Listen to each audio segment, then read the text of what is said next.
Hello everyone and welcome back to My Opinion. And India have beaten Sri Lanka by 10 wickets, claiming their 8th Asia Cup title.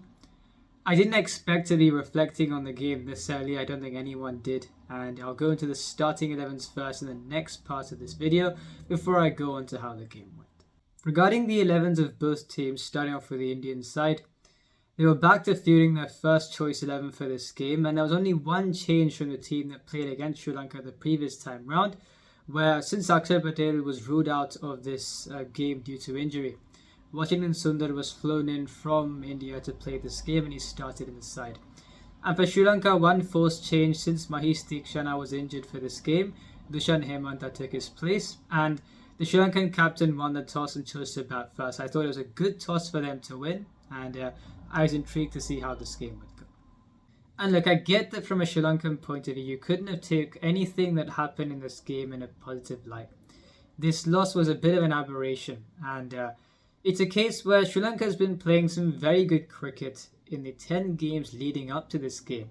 And while this game was a bad loss for them, if you contextualize this loss with other losses against the same opposition, I think you'll get a slightly different picture, and it's a case where rather than looking at this one game, which while it was a terrible loss, I don't think this game will affect them too much in the World Cup that arrives in 1 month's time, and we'll see the version of Sri Lanka that we saw in the 10 games prior to this one.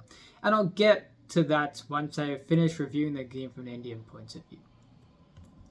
And for the first wicket to fall, I wasn't surprised that Kusal Perera was dismissed early. His role in the side was to attack the bowling from the outset. You saw the brief knock that he played against Pakistan before he was run out. And in this case, when you've got Mohammad Siraj and Jasprit Bumrah bowling at you in conditions where the ball is doing a bit, it's a bit hit or miss as to whether you'll be able to create that impact or whether you'd be dismissed early.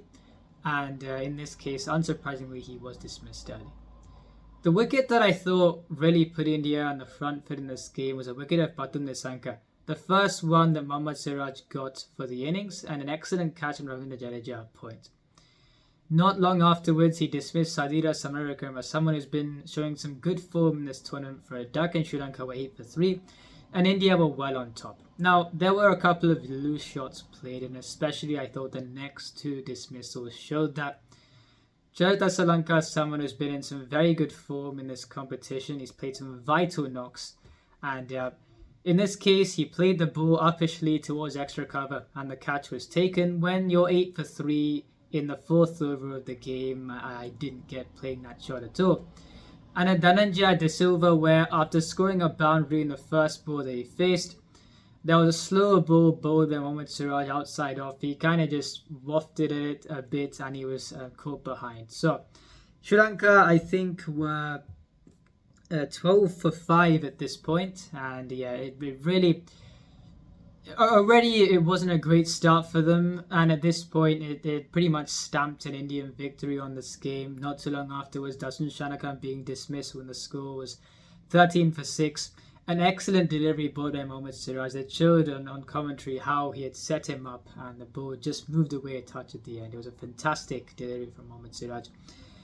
And there isn't really too much to say from Sri Lanka point of view. I will get to them, of course, but there were some loose shots played and the Indian bowling still was top class.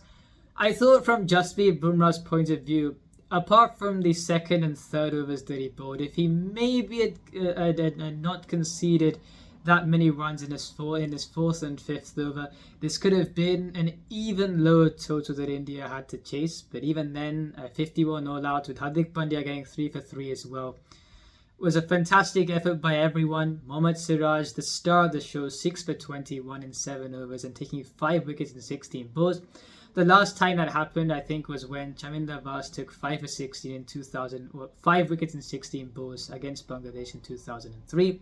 Hardik Pandya 3 for 3 as well, and an outstanding bowling performance from India, aided by some loose shots, but the bowling still was quite good. And I was in some disbelief that, I expected the innings to go on for a bit. I actually thought that Sri Lanka winning the toss and choosing to bat first was the correct decision. And I was intrigued to see, like I said at the start, how the game would go. If they even got to 200 and something, how would India chase the score if the Sri Lankan spinners come into play in the second innings, and we didn't really get to see that at all. Looking back a year where, while he was showing some good signs in white ball cricket, he was still going for runs on quite a few occasions in the IPL and didn't have a great IPL 2022.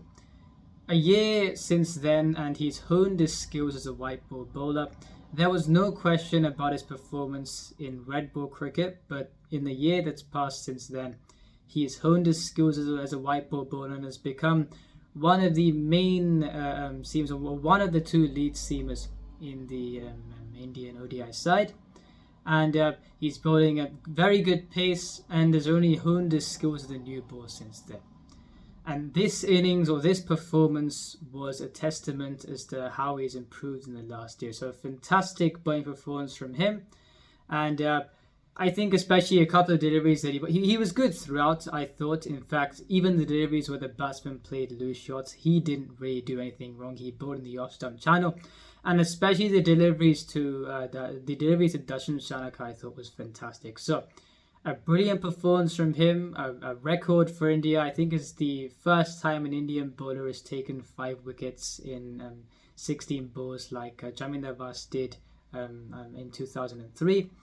And yeah, a fantastic performance from him, and hopefully he takes this form into the home series against Australia, the ODI series, and in the World Cup as well, where if Bumrah remains fit, and even if he isn't fit for a few games, you've got a Mohammad Siraj who's bowling better than he ever has done in white ball cricket.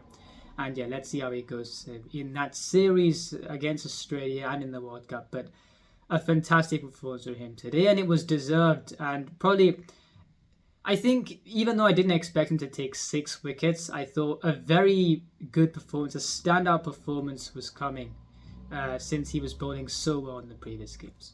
The Indian openers walked out to bat, and there was nothing much to say about the innings, as easy as you like. With instead of Rohit Sharma walking out to bat, Ishan Kishan walked out with Shubman Gill. Both the openers got a couple of good 20 odds, and the game was sealed with 10 wickets to spare.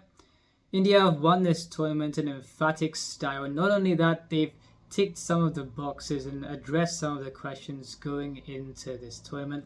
For example, as to how the middle order would go. And I think, I heard that Shreyas Iyer trained in a recent training session without any discover, which is very good to hear. We know the record he's got at number 4.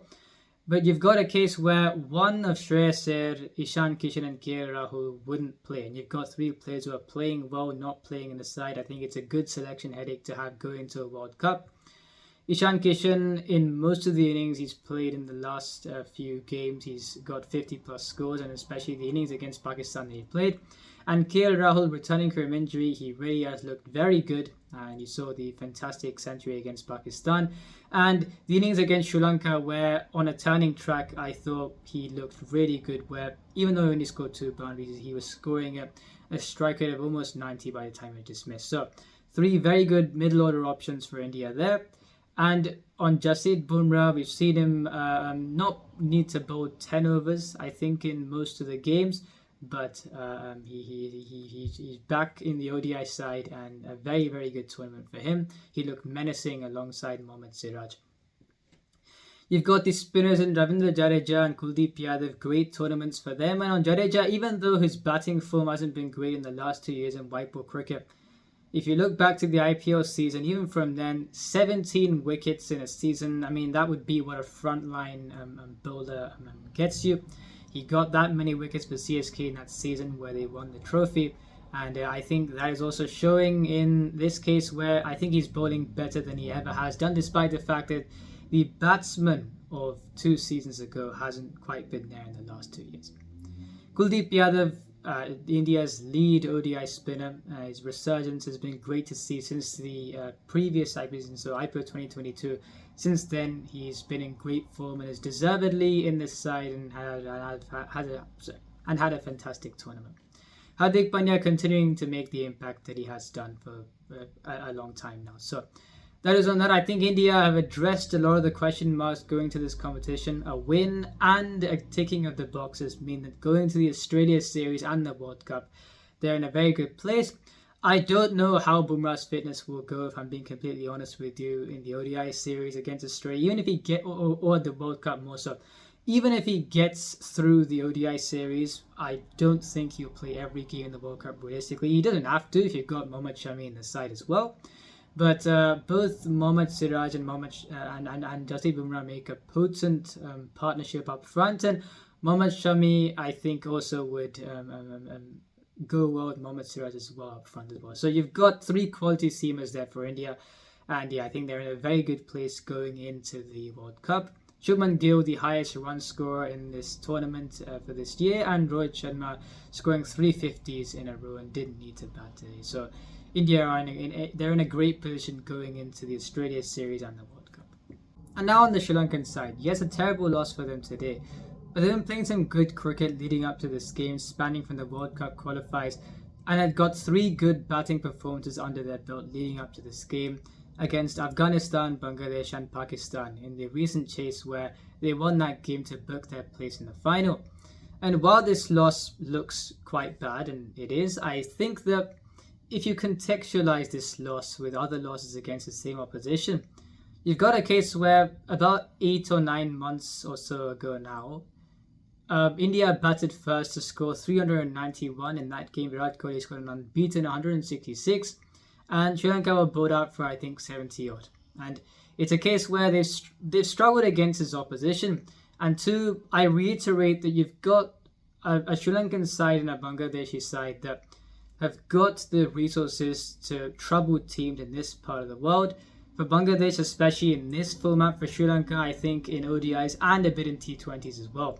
And you saw them beat India in the Super Fours round of the Asia Cup last time where they lifted the trophy in the previous edition. And the problem with both those teams is that, and more so Bangladesh, a lot of the time they don't help themselves despite the fact that they've got these resources. And you saw today where a few loose shots from Sri Lanka and informed players such as Sharata Solanka when your side is 8 for 3 getting out the way he did. And looking at the players that Sri Lanka could have selected, especially with the top 5, maybe Kusal Perera was a tactical ploy in the last 2 games since Dimuth Karunaratne hadn't got a big score in the few games that he played in this Asia Cup. Maybe they wanted Kusal Perera to attack the bowling up front, and he did that briefly against Pakistan before he was run out. And today, since it is a double-edged sword the way he plays, and especially if you're playing against high-class bowlers in testing conditions, then you would at times lose your wicket early on, and he did that today. But I think in the long term, Dimuth Karunaratne would play more games, opening alongside Pathum Nissanka. That combination worked very well for them in the qualifiers.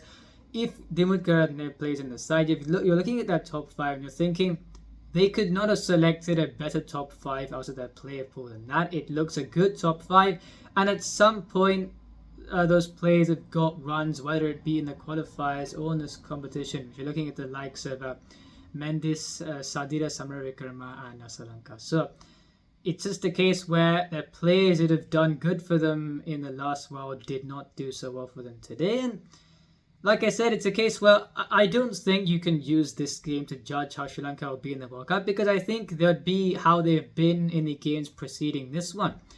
When they're playing against teams such as India and Australia, 2 oppositions that they have struggled against, it's a case where since they don't help themselves, you've got opportunities where, and in the few wins they have got over in India, for example, in the Asia Cup, where they scored they chased down 172, and in one bilateral game in a T20, I think it was in Dharamshala. You're looking at that and thinking, you're not surprised that they've managed to get a couple of wins because they've got some resources to compete in subcontinental conditions. But unfortunately for them, they haven't been able to help themselves at a few times. And I think we'll see a combination of that in the World Cup, where against the better sides, they may struggle, even though there's an opportunity for them to do something. But a lot of the time, we will see the positive signs that we did see during the Asia Cup and the qualifiers as well. So I've said a bit about their player pool, where I think with a small player pool, you can't do much. But you're looking at number 6 and number 7. Dhananjaya De Silva at number 6, if, for example, you saw against Afghanistan, after getting such a good platform, they couldn't quite get the score they would have liked to get.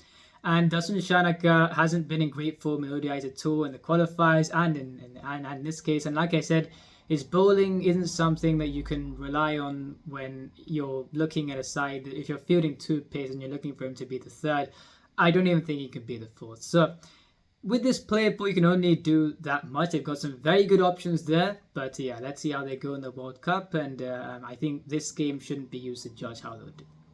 So that was on this game, an emphatic victory for India, securing their 8th Asia Cup title, and this bodes well for the World Cup, which arrives in 1 month's time, and let's see how they go in the Australia series before that as well.